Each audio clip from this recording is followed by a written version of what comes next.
let's be honest, vaping is kind of impressive. For the first time, we have a less harmful alternative to traditional smoking. It delivers nicotine, one of the world's most widely used psychoactive substances, which can heighten focus, memory, reaction time, and even physical stamina. It can ease stress and anxiety, lift your mood, and suppress appetite, making it easier for some to manage their weight. And beyond all that, there's something simply satisfying about the ritual. The hand-to-mouth action, the little buzz, the sensory hit. Compared to other stimulants, nicotine's effects come with fewer immediate downsides. And yes, vaping is vastly safer than smoking. Unlike cigarettes, which deliver burning tar and noxious particles straight into your lungs, vapes don't involve combustion.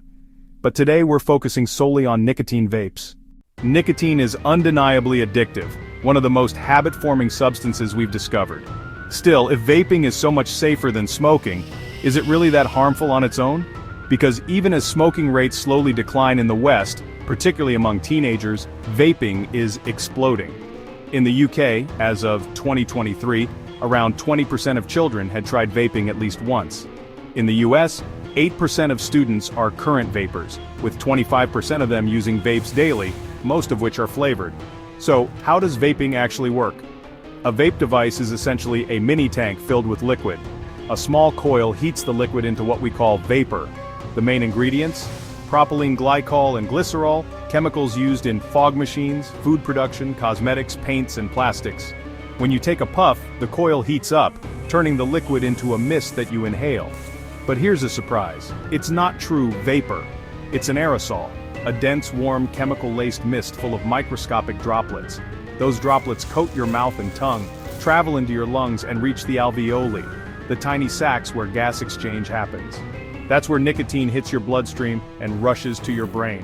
What's actually in your vape? The unsettling truth is, we don't fully know. Analyses of vape liquids have found thousands of different chemical combinations, many of them not listed on the label. Regulation of the vaping industry is far laxer than most people assume.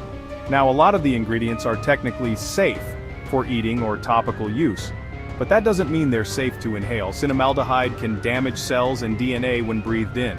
Benzaldehyde, used for fruity flavors, irritates the respiratory tract in gas form. Worse still, we don't know what many of these substances become once heated. The higher the heat and the longer the inhalation, the more the original molecules can break down or combine into unknown compounds. And if the liquid runs low or the device overheats, propylene glycol and glycerol can decompose into toxic substances. You'll usually taste it. It's that scorched or burnt flavor. If that happens, stop immediately. But there's another danger, the coil itself. Heated coils shed metal particles into the aerosol. Studies have found traces of aluminum, iron, lead, chromium, nickel, and more in vape clouds. Many of these can irritate or damage your lungs, and nickel is a known inhalation carcinogen. And these particles may interact with each other in unpredictable, possibly harmful ways. The truth is, we just don't know yet. Here's the tricky part. Vaping is still relatively new, so long-term data is scarce.